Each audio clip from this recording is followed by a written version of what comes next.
That the biggest challenges that we are facing in our region are related to peace, security and trust deficit.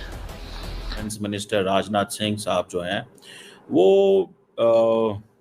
Pakistan पर उन्होंने बड़ी सख्त तनकीद की है शंघाई कोऑपरेशन ऑर्गेनाइजेशन के फोरम पे That those who sponsor, nurture and utilize terrorism for their narrow and selfish ends must bear the consequences. Rajnath Singh ji ने रगड़ दिया बुरी तरीके से रगड़ दिया और ख्वाजा आसिफ चुपचाप बैठे रहे और कुछ देखिए एक बात जो हमने बोली है कि साहब ये जो टेररिज्म है ये सारे देशों को इंपैक्ट करती है। अगर चीन को ऐसा लगता ये राजनाथ उन्होंने सीधा पाकिस्तान के कहा जी कि हमने ऑपरेशन सिंदूर किया, ठीक है जी, और ये हमारा राइट था और हमने ये करना है और हमने नहीं छोड़ना। अब इस चीज को देखें, ये दैट्स वेरी डेंजरस प्रेसिडेंट। भारतीय वज़ीर-ए-आज़म नरेंद्र मोदी ने गुज़िश्ता हफ्ते पॉडकास्ट इंटरव्यू में पाकिस्तान को दहशतगर्दी का जिम्मेदार करार दिया। हमारे डिफेंस मिनिस्टर राजनाथ सिंह जी ने उस डिक्लेरेशन पर कोई साइन नहीं किए, यानी कि इसका मतलब ये निकलता है कि ऐसी उस समिट फिलहाल उसका कोई नतीजा नहीं निकलता है किसी नतीजा। आपके ख्याल में ये इंडिया का जो चाइना कार्ड है ये हमें हर्ट नहीं करेगा?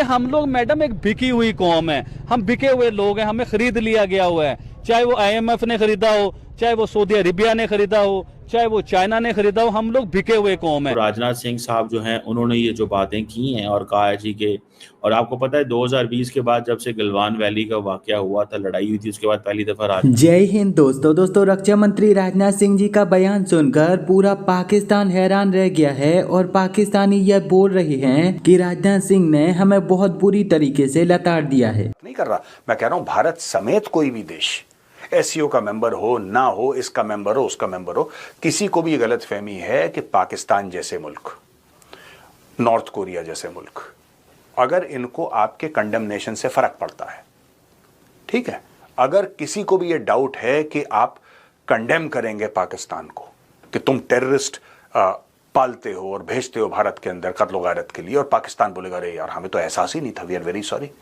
देखिए ऐसा नहीं कि पाकिस्तान से कोई गलती हुई है, पाकिस्तान ने जानबूझ के करा है, 10 बार सोच के करा है, प्लान के तहत करा है, पैसे डाल के किया है, उनकी पूरी गवर्नमेंट उसमें इन्वॉल्व है, उनकी फौज उसमें इन्वॉल्व है, इनके लेफ्टिनेंट जनरल्स, इनके कोर कमांडर्स। अब दरअसल आज के समय भारतीय रक्षा मंत्री राजनाथ सिंह जी चाइना के किंगडाओ में शंघाई सहयोग संगठन की बैठक का हिस्सा बनने के लिए गए हुए हैं। पूर्वी लद्दाख में वास्तविक नियंत्रण रेखा पर सैन्य गतिरोध के बाद संबंधों में आई खटास के बाद यह पहली बार है कि किसी भारतीय रक्षा मंत्री ने चाइना की यात्रा की है। इस बैठक में भारतीय रक्षा मंत्री राजनाथ सिंह जी ने आतंकवाद, सुरक्षा और शांति समेत कई महत्वपूर्ण मुद्दों पर वार्तालाप की। इस बैठक में अन्य देशों के रक्षा मंत्रियों के साथ साथ पाकिस्तानी रक्षा मंत्री ख्वाजा आसिफ भी वहां पर मौजूद थे, जिनके सामने ही रक्षा मंत्री राजनाथ सिंह जी ने आतंकवाद पर कड़ा प्रहार किया। इस बैठक के दौरान रक्षा मंत्री राजनाथ सिंह जी ने आतंकवाद और पहलगाम हमले पर भारत के पक्ष को पूरी दुनिया के समक्ष मजबूती से प्रस्तुत किया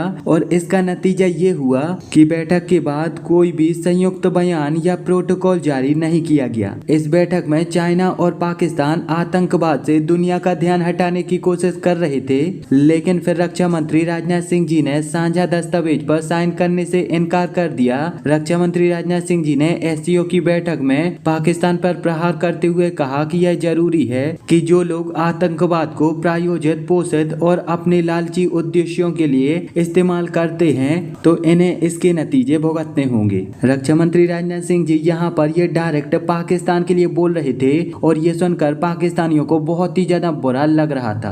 कॉरपोरेशन ऑर्गेनाइजेशन है वो 2001 में फॉर्म हुआ था और के जो मेंबर्स थे उस समय रशिया था, चीन था और सेंट्रल एशियन रिपब्लिक थे, जिसमें बताया जाता है कजाकिस्तान, उज्बेकिस्तान और ये सब कंट्रीज थे। फिर बाद में इसका जो स्कोप है बढ़ता गया और आपने देखा कि 2017 में भारत और पाकिस्तान दोनों इसके मेंबर बने। उसके बाद दो तीन साल पहले चीन ने ईरान को इसमें मेंबरशिप दे दी है और अभी बेलारूस भी शायद उसमें मेंबर्स है। तो ये 10-11 लोगों का ग्रुप है और इसका जो जब वो ये फॉर्म हुआ था इसके अंदर बताया जाता था कि दे विल काउंटर टेररिज्म। और एक तरह से रीजनल सिक्योरिटी की बात की गई थी, एक तरह से बात की गई थी पीपल टू पीपल एक्सचेंजेस करने की। तो basically this forum was meant to foster peace, tranquility and increase cooperation among member countries. But आप ये देखिए कि जो समिट हुई है उसमें राजनाथ सिंह ने वो फाइनल डिक्लेरेशन जो होता है उस डॉक्यूमेंट पे साइन करने से मना कर दिया, बिकॉज उन्होंने क्लियर कट बोल दिया था कि पहलगांव में जो हिंदू सैलानियों को पाकिस्तान के terrorist groups Lashkar Taiba and Jaish ए मोहम्मद ने मारा था, उनके बारे में कोई भी रेफरेंस नहीं किया, जबकि अननेसेसरी बलूचिस्तान में जब पाकिस्तान खुद टेररिज्म कर रहा है, अपने लोगों को प्रोसिक्यूशन कर रहा है, एनफोर्स्ड डिसअपियरेंसेस बलूचिस्तान में जो युवाओं की, लोगों की, एक्टिविस्ट की, आम लोगों की घरों के घर तबाह कर दी है। एक परिवार के 8-8, 10-10 लड़कों को उठा लिया गया, मर्दों को उठा लिया गया है, महिलाओं को उठाते हैं, महिलाओं के साथ बलात्कार पाकिस्तानी सेना करती है। क्या कुछ नहीं हो रहा, उनके पास खाने पीने की बेसिक चीजें नहीं है। ये देखिए मेहरान बलोच को उन्होंने कितने दिनों से अरेस्ट करके रखा है। आपने देखा कि कनाडा में उन्होंने करीमा बलोच को मरवा दिया, और आपने देखा है कि कैसे आप देख रहे हैं कि बलूचिस्तान के अंदर जो प्रोसिक्यूशन कर रहे हैं, ऑर्गन हार्वेस्टिंग कर रहे हैं, और ऑर्गन हार्वेस्टिंग करके इंटरनेशनल मार्केट में बेच रहे हैं। तो चाइना कहाँ वो क्रिटिसाइज कर, चाइना तो खुद यही काम करता है। हाँ, चाइना, वही मैं आ रहा हूँ उसी के ऊपर। आप ये देखिए बलूचिस्तान के अंदर वो बताने की कोशिश कर रहा है, और इस बलूचिस्तान में जो वहां पे फ्रीडम फाइटर्स हैं उनको बताना चाहता है कि इंडियन बैक टेररिस्ट है। तो राजनाथ सिंह ने इसको क्लियर कट बोल दिया कि हम इसके ऊपर साइन नहीं करेंगे। और एक तरह से आप ये देखिए स्को समिट जो थी, एक तरह से बिल्कुल ही इसका कोई औचित्य ही नहीं रह गया। It is become null and void. आप ये समझ लीजिए भारत ने क्लियर कट बोल दिया है कि we will not tolerate future acts of terrorism as well. We will not go soft on terrorism. आपको मालूम है कि कल शहबाज शरीफ ने बोला था we are willing to start dialogue on multi issues with India. तो अब ऐसा है कि इंडिया तो बात करने को तैयार ही नहीं है ना, क्योंकि उनकी जो दुखती रग है इंडस वाटर ट्रीटी है, और इंडस वाटर ट्रीटी के कारण पाकिस्तान के अंदर बहुत प्रॉब्लम्स आ रहे हैं। जैसे मैंने हमेशा बताया है, उनकी इकोनॉमी, एग्रीकल्चर सब प्रॉब्लम में आ गया। Pani is the life of any civilization. आप अगर पानी रोक दोगे तो कहां से जिंदा रहेगा पाकिस्तान? अगले 5 साल में तो पंजाब भी खुद सूख जाएगा। पानी नहीं रहेगा तो क्या होगा?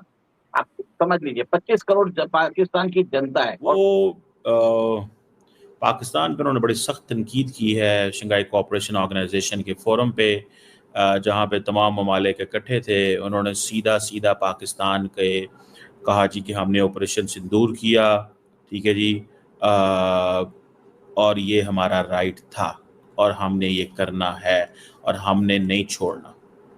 अब इस चीज़ को देखें, ये दैट्स वेरी डेंजरस प्रेसिडेंट, ठीक है ना जी, ये बड़ी डेंजरस प्रेसिडेंट है, ठीक है जी। और ये वो कह रहे हैं, मुझे ऐसे लगता है कि पाकिस्तान भी कल को यही कहेगा कि हमारा भी हक है, हम भी जो दिल करेंगे। अब उन्होंने जो बातें की हैं दैट्स वेरी डेंजरस। जरा सुनिएगा वो क्या कह रहे हैं राजनाथ सिंह साहब। राजनाथ सिंह साहब जो हैं, he is a very mature seasoned politician, very close to prime minister Modi.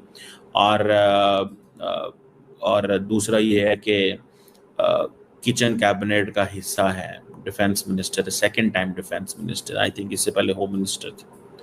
So operation सिंदूर जो है वो कहते हैं जी कि हमने प्रीएम्प्टिव स्ट्राइक की है ताकि मजीद काउंटर टेररिस्ट अटैक जो है वो ना होते। हमने उसी वक्त ख़त्म कर दिया पाकिस्तान के अंदर जो टेररिस्ट इंफ्रास्ट्रक्चर था, ख़त्म कर दिया इससे पहले कि मजीद हमले होते। और वो क्रॉस बॉर्डर टेररिज्म को ज़ीरो टॉलरेंस फॉर टेररिज्म, ये आपको पता है कि ये this is the plea which India took. समझ रहे हैं आप बात? So I think that's where things are up to. मुझे थोड़ा सा अजीब लग रहा है। बहरहाल एनी हो, अब राजनाथ सिंह साहब जो हैं उन्होंने ये जो बातें की हैं और कहा है जी के, और आपको पता है 2020 के बाद जब से गलवान वैली का वाकया हुआ था, लड़ाई हुई थी, उसके बाद पहली दफ़ा राजनाथ सिंह साहब वहाँ गए हैं। और पाकिस्तान का क्योंकि मेंबर स्टेट है, SCO का नाम नहीं ले सकते थे, लेकिन क्रॉस बॉर्डर टेररिज्म का जनाब उन्होंने कहा है कि ये बंद होनी चाहिए, और हमने पहलगाम के वाक़े के बाद ये सब कुछ किया और पाकिस्तान को हमने रोक दिया, इस हवाले से डिसमेंटल कर दिया, इंफ्रास्ट्रक्चर तोड़ दिया पाकिस्तान का, ख़त्म